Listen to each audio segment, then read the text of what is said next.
The time is exactly 21 after 8, and undoubtedly the first hour, with the first three interviews that we've lined up for the first hour of the show, is very definitely going to have an impact on all of our lives. So please do listen very closely. My first guest is a scientist. He's based in the Western Cape. He is a biotechnologist, and he has scored a first for us here in South Africa and the rest of Africa. He is Ashley Uys, and he's behind Africa's first COVID-19 antigen test. And undoubtedly, this is very definitely groundbreaking stuff. Ashley, good morning. Welcome to the program. Good morning. Thank you for having me. Huge excitement. Your company, you are the CEO of your own company. What is it called? Just remind me. It's medical diagnostic. Okay, and you do have a team. I think you comprise a team of 10 or 12 people. Is that right? Yes, we 10 scientists, and then we've got about 50 factory workers. This is absolutely amazing that you are at the forefront of this, which is a first for us here in South Africa. I mean, just a few days ago, we heard about the issue around tests, and just correct me if I'm talking about two different things, but I think not. We do know that if one went for a test, a COVID test or rapid antigen test, or a PCR test, whichever it is, how they connect it, what the results actually tell the medical professionals, and what it allows you to do, very especially with travel. We also know that it's horrendously expensive. I'm thinking about my gardener who comes from Malawi. He went away 2-3 months ago, and half his salary was taken up in these tests. You've come up with something amazing, and how is that going to disrupt the current status quo as far as tests are concerned, COVID tests, antigen tests, PCR tests? Yes, for sure. So, of course, pricing is very sensitive in third world countries, of course. We cannot have expensive diagnostics, just for the reasons that you've pointed out, but also because if you think of importation, the cost of logistics, difficulties, how everything just increased in pricing. At the time people import products in South Africa, they're paying all those costs. So, of course, us in South Africa, our scientists, we're looking at developing our own methodologies, coming up with solutions, and when we do that, we localize, and that, of course, brings down the cost. So, of course, for us as a company, this is more humanitarian than big profits. And we need cheaper diagnostics. It affects everything, the economy, we lose lives. Yeah, that's the reason why we decided to venture into this together with the South African Medical Research Council, the Department of Science and Innovation, Claudia Lutz and Michelle Mulder and the team. They assisted in this regard. And she's spoken glowingly about you, has she not? She has said that the local ownership and manufacture of these kits that you have developed with your team not only increase South Africa's self-sufficiency in the time of high demand, but also contribute to reducing the trade imbalance with respect to medical devices and local economic development and job creation. So good on you. How is this going to disrupt the current status quo? So, of course, competing against multinationals will always be tough for smaller guys. And that is because they have effective marketing channels. They lock into certain markets. The only way is to do what we do is to disrupt through innovation. We are working on other innovative things as well that we want to bring to market, but of course this is the first. And we believe that if we localize and if we have a turnkey model where we share in our knowledge, then of course Africa's will benefit. We don't have to import all these medical devices. That will have a knock-on effect on economies, then of course on us. So we're looking at economy of scale rather than high profit margin. But you're still able to employ people, you're still able to make a difference in their lives and in the market that requires your services or your kits. So tell us about it, bearing in mind that just a few days ago, we were told that kits or tests that we were paying, the South African market was paying 850 Rand per test for, has been reduced to 500 Rand. What are your tests all about? And you've also gone on to say that the tests that you people, or the kits that you are producing, will cost approximately $3, which is between 30 to 35 Rands.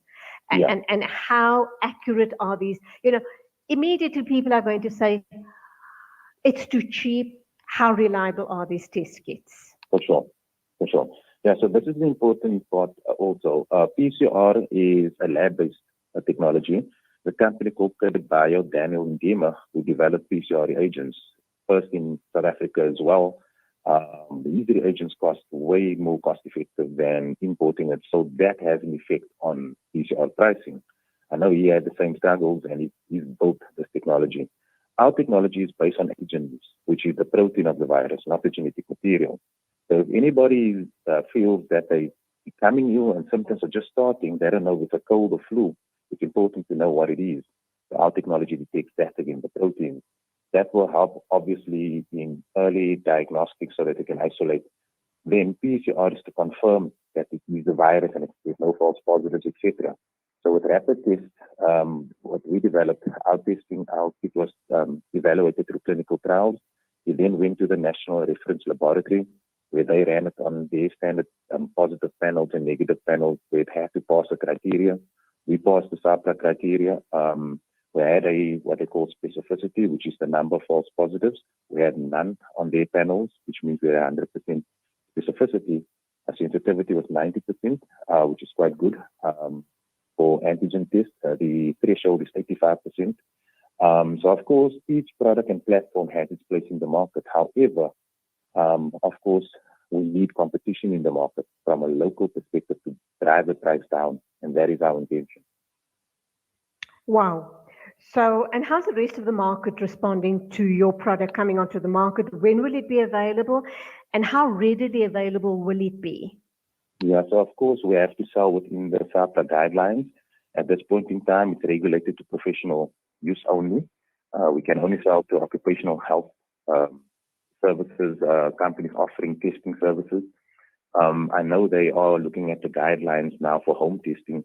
Home testing will enable public to buy it at pharmacies. The reason why it's not available as yet is because, it's a Class D product and they're concerned about the risk around user error, result interpretation could be incorrect, and you spread it more like that. So they're drafting guidelines on how we could sell it to public, basically. So when that becomes available, we have an all-in-one device which doesn't have any kit components. We can't have, like a buffer on the side. It has to be user-friendly, but also a smartphone app that will read your results so that you don't have to interpret it. So these are the things that we're working on to make it possible for home testing. At the moment, we produced our first batches. It's going out for professional use. The home version will only be available with our regulator allows. Okay, so for people listening to us this morning and still don't quite understand what we're talking about, we're talking about your company's COVID-19 antigen testing kit. Can you just break it down further for the layperson, what this exactly means for the layperson, and how it can change, the current situation we find ourselves in now, and what this means for the rest of Africa, because really, what this is telling me is that we've got an African solution for African problems. Yes, that's correct, yes. So basically, our test kit is a quick test to detect COVID-19 in nasal swabs. And basically, you get results within 15 minutes. It's like a pregnancy test, 2 lines being a positive result, 1 line being a negative result. It can be used at the point of care. And that is the professional unit that we have now. It comes with a swab, with components to collect the specimen. We add it into a solution and we drop it onto the test.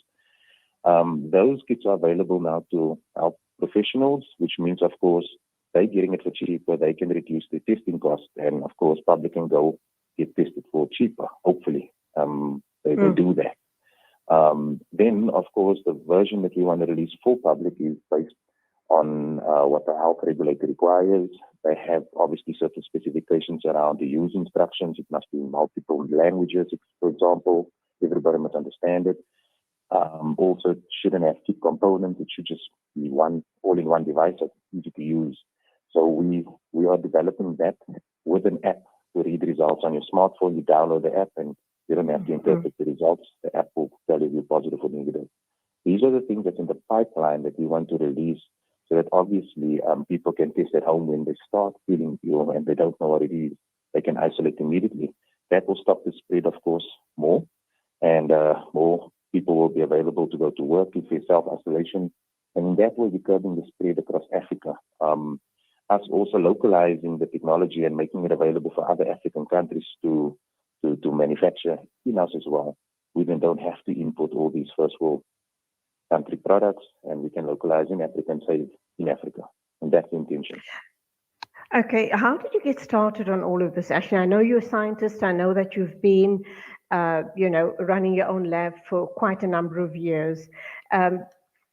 What made you go down this path in terms of, was it the cost, was it the frustration that first world countries are not supporting Africa and other third world countries as they ought to be doing?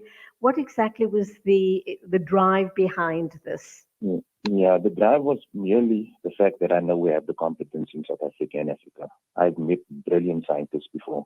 Recognition is not usually given the way it should be. What really frustrated me was the fact that we identified all these new strains or the latest one and we get punished for it, for excellence in science. And of course, we need to stand together in South Africa and develop our own products. So my motive behind this came because of what Shelley Mulder from SAMRC and Claudine Lutz done last year. They made funds available. And they said, whoever needs funds, we need solutions. And they approached us as well. And of course, we've been in the space for a number of years, developing different types of platforms. I knew we had the competence in us. We had to localize, and now we got the ball rolling. It took 18 months, but yeah, thank God we're here now. Many congratulations on your achievement. This is truly groundbreaking as far as Africa is concerned. How soon are you going to be able to get these test kits out to the rest of Africa? Having said that as well, it would also mean that vaccines need to follow shortly thereafter, or possibly at the same time. So as soon as people are tested positive, they can, I guess, have to wait out a short period and then get jabbed. Am I right? Yeah, so the important part here now, of course, is with this technology, it's available, it comes with challenges. It's now scaling. Now we need to scale and make it really available for everybody who can get it. So we've got a capacity of 20 million test kits per annum at the moment, and I am in the process of scaling the operations, looking at turnkey models so that we can franchise it, how to get it out quicker. The importance of this technology is merely if you're not sure, you don't know if you have a cold or flu. If you start feeling tired, it detects just before you get symptoms as well. So if you want to go out to an event and you have a kit on you and you test yourself and you test positive, then of course you're not going to go to that event. The more people we have doing that, the less chances we have of, hitting peaks and spreading this, and we can contain it. So it has its place, of course. PCR, on the other hand, will never be replaced as the gold standard for all testing. It detects the genetic material, it detects the virus itself, the RNA of the virus. And together with the two technologies in diagnostics, we can then curb the spread, isolate, vaccinate. Vaccination is so important. Conspiracy theories and all of those things out there, I wouldn't read too much into that. I mean, I'm vaccinated, so many people are. Nothing happened to us. And the vaccines, in my opinion, comes from when we were kids. It's very, very important that we look at that together with diagnostics to stop this. Okay, finally, my final question for this morning. How soon, you have indicated that you're starting to roll out, but how soon do you believe we'll be able to go into a pharmacy and buy these kits over the counter? We keep our fingers crossed, hopefully by next year, March. It is a process the regulator has to work through. And I know they're working hard on this. And we also in parallel finishing off what we have to. So as soon as the green light goes ahead, hopefully by March, April, we can do this. Congratulations on your amazing achievement. May you grow from strength to strength together with your team.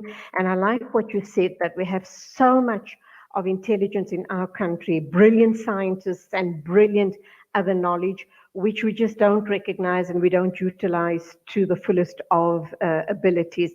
Thank you for bringing this to our attention.